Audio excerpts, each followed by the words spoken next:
It was a simple, routine day. Nothing particularly special or out of the ordinary, just another Thursday in a long line of Thursdays.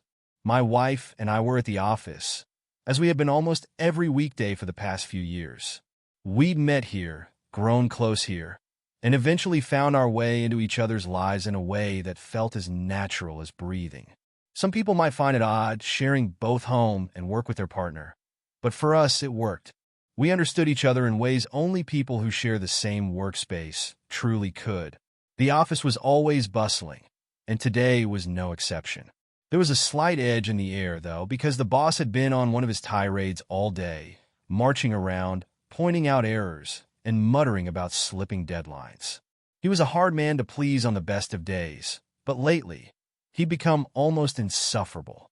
He'd never been one for compliments or encouragement, but recently, it seemed like everything we did was wrong in his eyes. Any sign of relaxation or a short break between tasks would lead to him swooping in with a comment or criticism. I was getting tired of it. I knew my wife found his constant criticism exhausting too, though she hid it better than I did. She had a work ethic that I admired, the sort of tireless drive that had often impressed both her coworkers and our boss. She would stay back late most nights, sometimes until 9 or 10 p.m., while I left at the end of the regular shift at 6. I'd always felt a little guilty leaving her there alone in the office, knowing she'd be slaving away while I'd be home relaxing, but she'd brush it off, saying she wanted to stay late and wrap things up. She told me she felt fulfilled, proud of her work, and that her dedication was just a part of who she was. I remember the first time I suggested she come home earlier. She laughed it off, saying I worried too much and that she actually loved the quiet of the office after everyone had left.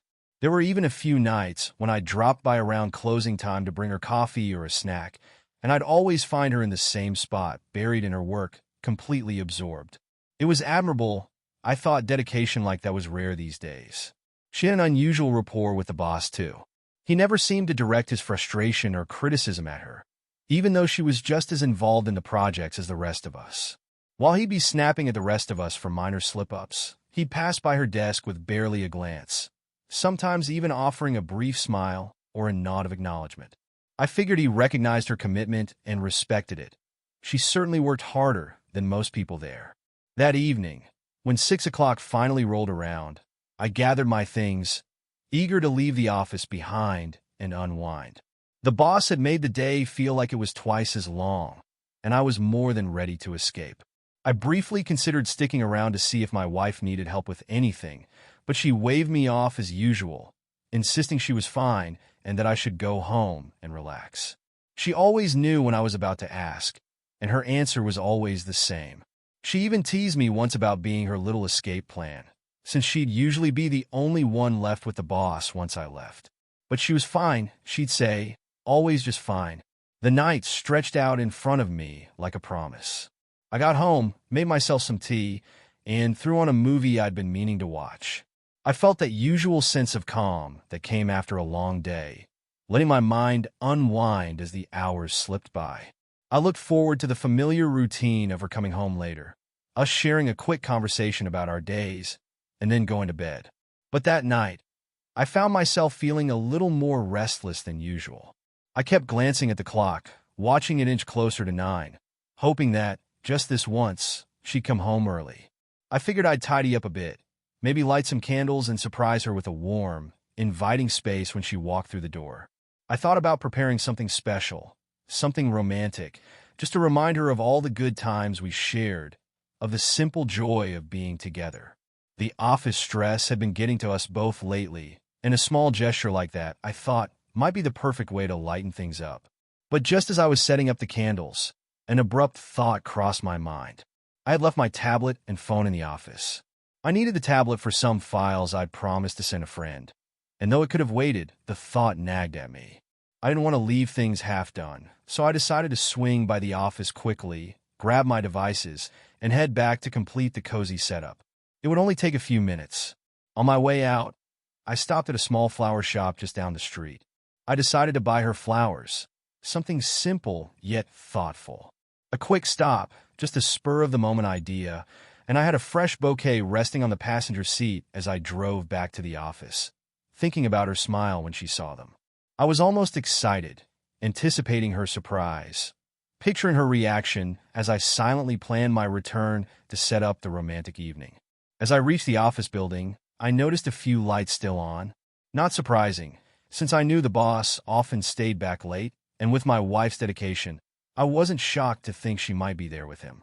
I parked quietly, wanting to slip in unnoticed and just grab my things. I had the bouquet in the car, ready to hand her on my way out. But as I walked into the building, I felt a strange mix of emotions: anticipation, pride in her hard work, and perhaps for the first time, a faint unease. It was subtle, a small flicker in the back of my mind, one I quickly dismissed as stress from the long day. In the hallway, I noticed something odd. The boss's office was lit, but the rest of the floor was nearly pitch black. From a distance, I could make out faint sounds, muffled voices, maybe laughter. I slowed my pace, feeling my curiosity pull me closer. I didn't know it then, but those few steps would change everything. I stepped quietly down the dim hallway, each footstep feeling heavier as I neared the lit-up office. It was strange to feel tense here, in a place where I'd walked hundreds of times, where I'd always felt a sense of familiarity. But tonight something felt different.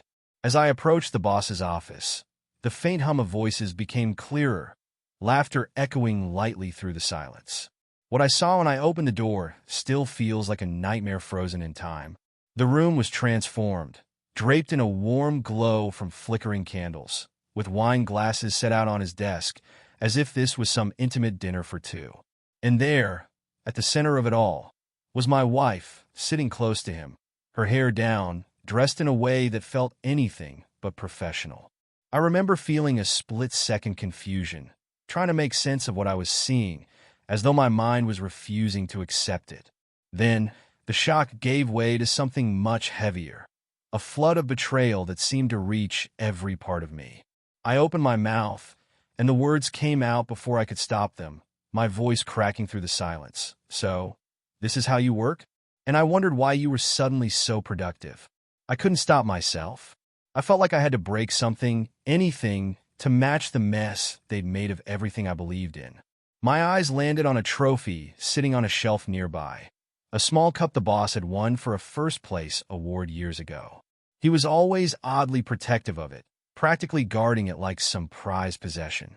Without thinking, I grabbed it and hurled it across the room, watching it shatter into pieces on the floor. I felt a strange satisfaction as it broke, as though somehow the physical destruction matched the internal one I was feeling. The boss's face twisted in anger. He was furious, hurling threats at me, his voice rising in outrage as he stormed toward me. But I could barely hear him. All I could see was her, my wife, standing there in shock, as though I were the one in the wrong, as if I had somehow crossed a line. That thought, seeing her look at me as if I was the one who'd betrayed us, pushed me over the edge. In a surge of anger, I took a step forward and swung. My fist connected with his jaw, and he fell back, stunned. I didn't linger. I shot one last look at my wife, my voice low and shaking with disbelief as I said, "You won't get away with this." Then I turned and left, not waiting to see her reaction, not wanting to hear whatever excuse she'd try to come up with. I didn't want anything more to do with them. Not right now, not when everything felt like it was falling apart around me. I knew the consequences would come. The boss was hardly the forgiving type, and I was sure he'd do whatever he could to make me pay for this. But at that moment, I didn't care. The only thing I felt was an overwhelming need to escape, to get away from everything and everyone who had made this night feel like something out of a bad dream. Back in the car, my phone began buzzing with messages, her name lighting up the screen again and again. I didn't answer. I drove in silence, the city lights blurring past, each one fading as I let myself slip further away from the memory of what I'd just seen. When I finally pulled up at home, the night was quiet, as though the world hadn't just shattered into pieces. I took a deep breath, trying to shake off the disbelief still clawing at me, trying to convince myself that it hadn't happened, that somehow this was all a mistake. But I knew, deep down, that I'd seen it all too clearly. I had stepped into something I wasn't supposed to see, something that had been hiding right under my nose. And now, as I sat there alone, I realized that nothing would ever be the same. The home we had shared, the life we had built. All of it felt foreign now, tainted by that moment, by that glimpse into a betrayal I hadn't seen coming. It felt like a part of me was torn, something deep that couldn't be patched back together, no matter how much I might try. Back at home, the emptiness swallowed me whole. The silence was deafening, pressing in from all sides, the weight of it wrapping around me like a heavy fog. I dropped my keys on the table, sat on the edge of the couch, and just stared at the wall, trying to process everything that had happened. My mind kept cycling through the images, the sounds, the words, the way they'd laughed together, the soft glow of candlelight casting shadows across the room, the intimacy of it all. It felt like a bad dream, like something that could be shaken off with a few blinks. But every time I closed my eyes, the memory came back, vivid and raw. I grabbed the bottle of whiskey I kept on the top shelf of the kitchen cabinet, something I rarely touched, and poured myself a drink. Before I knew it, I drained the glass and poured another, as if each sip would somehow dull the ache building up inside me, the rage bubbling under the surface, the helplessness of it all. I wanted to scream, to throw something, to break everything around me to match the shattered pieces inside. But instead, I just sat there, letting the whiskey work its way through my system, a temporary balm on an open wound. As the night wore on, the messages kept coming. Her name flashed over and over on my phone, her words popping up in rapid succession, but I didn't bother reading them. I didn't need explanations, didn't want excuses. I already knew the truth. I could see it as clearly as if it were still unfolding in front of me, the betrayal etched in my memory. No words could undo what I had seen, and no apology could make it hurt any less. Around midnight, I heard a car pull up outside, and my heart sank. I knew it was her before I even looked, and part of me wanted to open the door and demand answers, to lay out my anger and hurt in words that would burn. But another part of me, the part still reeling from the shock, just wanted her to go away. I wasn't ready to face her, to hear whatever she might say in an attempt to justify the unjustifiable. When she knocked, I didn't move.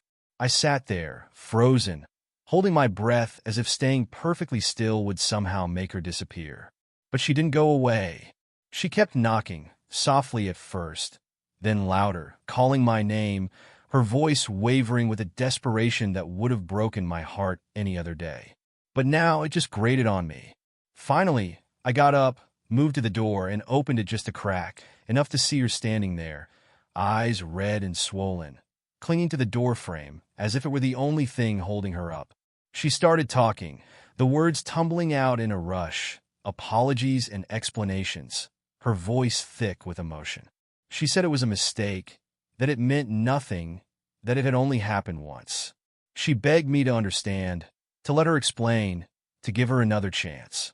But I felt numb, the anger and pain so overwhelming that it seemed to eclipse everything else. I didn't want to hear her reasons, didn't want to sift through the mess of emotions spilling out between us. In a low, flat voice, I told her to pack her things and leave. I didn't want to hear any more, didn't want to see her in our home, in a space that once held memories I'd cherished, but now felt tainted, hollow. She pleaded, tears streaming down her face, promising it would never happen again, swearing she'd do anything to make it right. She even took the keys to the car I'd gifted her and placed them in my hand, as if that gesture could erase what had happened. She whispered, "Take it back," as if the car was all that mattered. But I just shook my head, feeling the weight of finality settle in. I closed the door behind her, leaning against it as I heard her steps retreat down the driveway. For the first time since I'd met her, she felt like a stranger, someone I barely knew, someone I'd never invited into my life. I watched through the window as she got into a cab, her silhouette framed by the dim streetlight, and then, in an instant, she was gone. As the night wore on, the weight of her absence settled in. I wandered through the house aimlessly, picking up small reminders of her, photos of us together, notes she'd left on the fridge, her favorite mug by the sink. Each item felt like a small wound, a tiny puncture that deepened the ache in my chest. I went through every room, gathering everything she'd left behind, piling it up in a corner of the living room like a collection of memories I no longer wanted to carry. The hours slipped by, marked only by the occasional chime of my phone with messages I refused to read. I thought about responding, about venting the storm of emotions swirling inside me. But each time I picked up my phone, I hesitated. What was there to say? The betrayal was already done.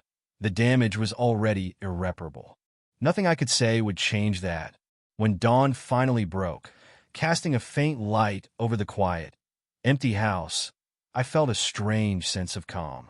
The night had drained me of every ounce of anger, every last bit of pain, leaving behind only a hollow stillness. I knew the coming days would be hard, that the real weight of what had happened would settle in slowly, piece by painful piece. But in that moment, I felt like I could finally breathe. But as I looked around the room, at the remnants of a life I no longer recognized, one thought lingered. This wasn't over. I couldn't just let it end like this, with her betrayal echoing in the silence, with the boss's smug threats hanging over my head. They hadn't just taken away my trust. They had taken away the life I'd built, the future I'd imagined. And I couldn't let that go unanswered. As the sun rose, I made a decision. I wouldn't stay silent. I wouldn't let them get away with this. I didn't know what my next steps would be, but I knew one thing. I was going to make sure they both felt the consequences of what they'd done. I'd let the truth come out, piece by piece, and I'd watch as their world fell apart just like mine had. The days after that night were a blur of empty hours and raw emotions. I barely left the house, just sat around in the mess of memories, trying to make sense of the pieces she'd left behind. Every room seemed to hold some reminder of her, like she was haunting the place, a ghost I couldn't escape. It made my skin crawl. The silence felt louder than ever, filling up with every unspoken word, every unfinished conversation. The messages from her finally stopped after a few days, but the texts from the boss started not long after. Each one was more audacious than the last, full of empty threats and pitiful attempts to intimidate me, as if he somehow had the upper hand. He seemed to forget that I'd seen it all, that I knew his secrets, that I had seen what went on behind those doors. His words were hollow, desperate, but they only added fuel to the fire building inside me. Each message he sent pushed me closer to the edge, filling me with a purpose I hadn't felt in days. I wasn't going to let them walk away unscathed, like nothing had happened. I didn't just want revenge, I needed justice. I thought about how hard I'd worked at that job, how I'd poured everything into it, how I'd trusted the people around me, and how easily he'd betrayed that trust, taking advantage of her, of me, of everything we'd built. It wasn't just personal anymore. This man had been exploiting not just my wife, but the entire office, acting like he was untouchable, above the rules that governed the rest of us. One night, after another string of goading messages from him, I decided it was time to do something about it. I grabbed my laptop and started looking into everything I knew about him, every shady deal I'd heard whispered about, every suspicious financial move he'd ever made. I'd been in his orbit long enough to have picked up on a few things, and now those little pieces of knowledge felt like ammunition. I realized I could expose him in ways he hadn't even considered. This wasn't just about revenge anymore. It was about holding him accountable for everything he'd done, to me and to others. I started gathering evidence. I combed through old emails, pulling up anything that looked remotely suspicious. I spent hours going over financial records, checking for anything that seemed out of place, any indication of under-the-table deals or misappropriated funds. I knew the office politics well enough to understand who he'd crossed over the years, who'd been hurt by his reckless ambition and disregard for others. Each piece I uncovered was like a small victory, a step closer to bringing him down. I felt a clarity I hadn't felt in days, a focus that seemed to cut through the hurt and betrayal. I reached out to a few trusted friends and former colleagues who knew about the boss's shady behavior. I didn't tell them the full story of what had happened with my wife. That was a burden I wasn't ready to share. But I hinted at the kind of fraud I believed was going on, carefully piecing together a narrative that would resonate with them. I could sense the indignation in their responses, the simmering resentment that had been lying dormant all this time. They'd been wronged by him too, and the idea of taking him down sparked something in them. Within days, I had a small arsenal of evidence, enough to make any rational person think twice about crossing me. I started drafting a post for social media, laying out the full extent of his misdeeds, detailing every lie, every act of deception, every time he'd bent the rules to serve his own ends. I knew the post would draw attention, that it would spread quickly, and that once it was out there, there'd be no taking it back. It would be the end of his career, his reputation, everything he'd worked so hard to protect. The night I posted it, I felt a strange sense of calm settle over me. I'd spent so many hours agonizing over the betrayal, the hurt, the loss, but as I hit post, it was like a weight lifted off my shoulders. I'd taken the first step toward reclaiming my life, toward breaking free from the shadow he'd cast over it. I didn't know what would come next, but for the first time since that night, I felt a glimmer of hope. The post went viral within hours. Friends, colleagues, and even strangers shared it, their outrage spilling into the comments, their words echoing the anger I'd been carrying for days. I saw messages from former employees, people who'd left the company long ago, sharing their own stories of his manipulation and abuse. It was like a dam had broken, the truth flooding out into the open, exposing him for who he really was. By the next morning, my inbox was flooded with messages. Some were from people offering their support, expressing sympathy for what I'd been through. Others were from journalists, eager to dig deeper into the story, to pull back the curtain on the boss's so-called success. And then there were the threats from him, desperate attempts to claw his way out of the mess I'd created. But I wasn't intimidated. I forwarded each threat to the police, documenting every interaction, making sure there was a paper trail that would protect me if he ever tried to retaliate. A few days later, I got a call from a detective. They'd been following up on the reports I'd submitted, and it seemed the evidence I'd gathered was enough to warrant an investigation. They asked me to come in to give a formal statement, to lay out everything I knew about his financial dealings and workplace misconduct. I felt a surge of satisfaction as I agreed, knowing that my efforts were finally bearing fruit, that he was finally going to face the consequences of his actions. In the days that followed, the police investigation uncovered more than even I had expected. His fraud extended beyond our office, touching on everything from tax evasion to illegal kickbacks. The more they uncovered, the clearer it became that he was facing serious time. And when he was finally arrested, when I saw his face splashed across the headlines, it felt like a victory, not just for me, but for everyone he'd ever hurt, everyone he'd ever exploited. There was a bittersweet feeling as I watched the news unfold, a sense of closure that was almost too good to believe.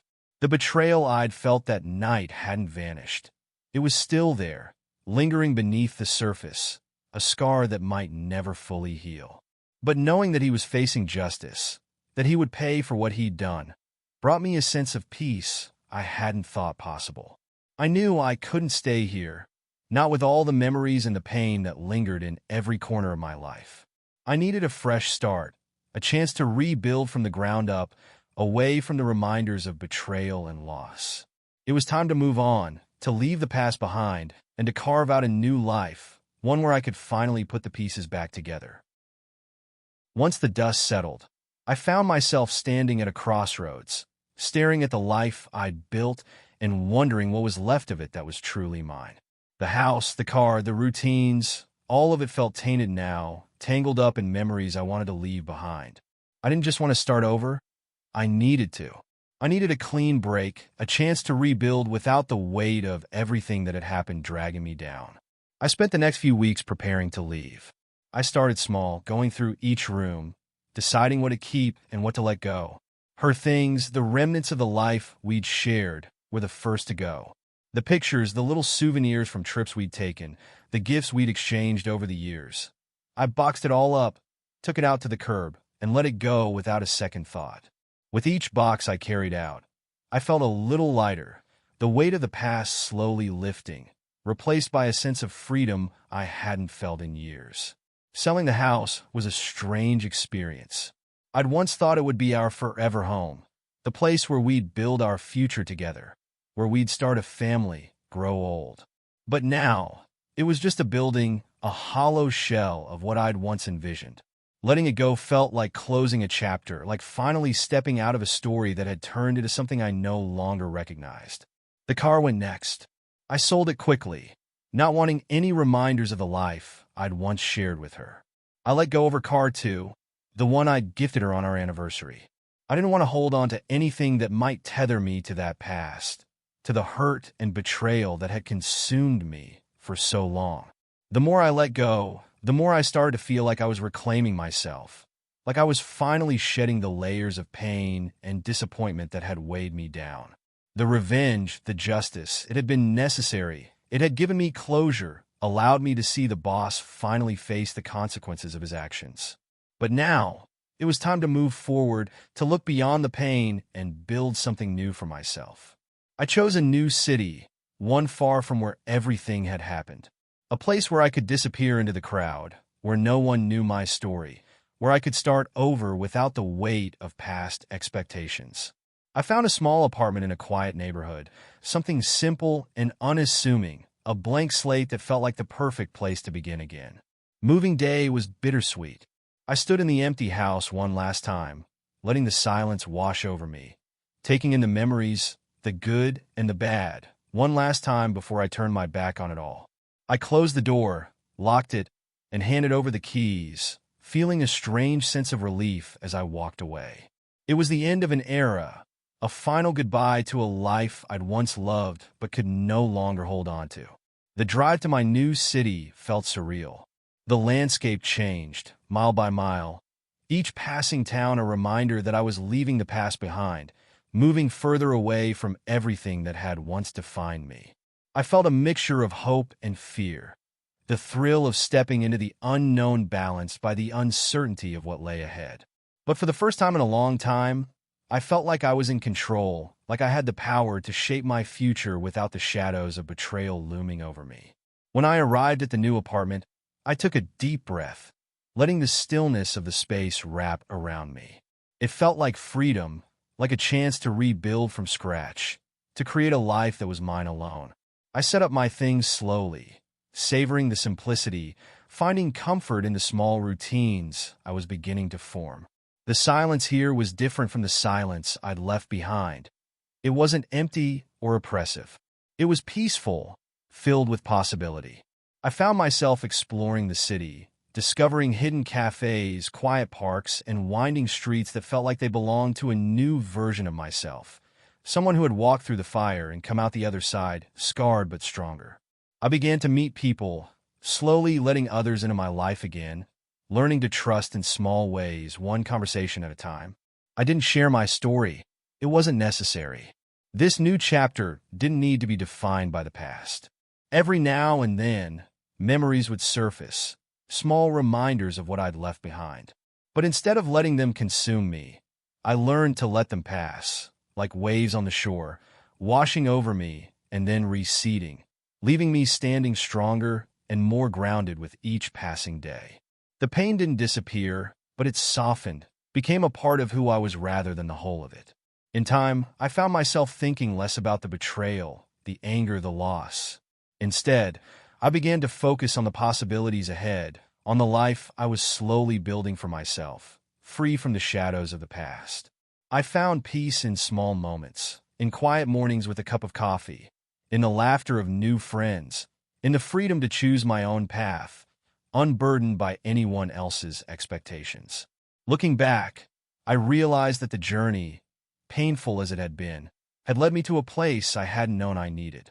I'd found a way to reclaim my life, to rebuild it piece by piece, and to find strength in my own resilience. The betrayal had broken me, but in breaking, I discovered parts of myself I hadn't known existed. The strength to let go, the courage to start over, the power to forgive myself for trusting too easily. As I stood on the balcony of my new apartment, watching the city lights flicker in the distance, I felt a sense of calm wash over me. The past was still there, a part of me, but it no longer defined me.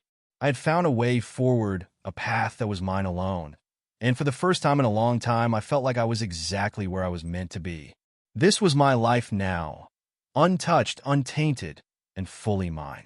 And for that, despite everything, I felt a quiet gratitude, a sense of peace I hadn't known before. I had walked through the fire, and somehow I had come out the other side ready to begin again. In the weeks that followed my move, life took on a gentle, reassuring rhythm. Each day felt like a small step further from the pain I'd left behind, a slow, steady ascent towards something resembling peace. I didn't try to rush the process. Instead, I let each day unfold naturally, allowing myself to heal in small ways that felt meaningful. In many ways, the quiet and simplicity of my new life were the greatest gifts, a constant reminder that I could find happiness even after everything I'd lost. I began focusing on things I'd always wanted to do but had never made time for. I signed up for a photography class, started going for morning runs, found a local bookstore where I could spend hours browsing without interruption. I started to feel like I was rebuilding myself, piece by piece, finding joy in the things I loved, in small, personal victories that no one else could take away from me. One evening, as I was sorting through some papers, I came across an old photo of my wife and me, one that had somehow made it through the purge of everything I'd thrown away. For a moment, I felt a pang of sadness, a reminder of what could have been.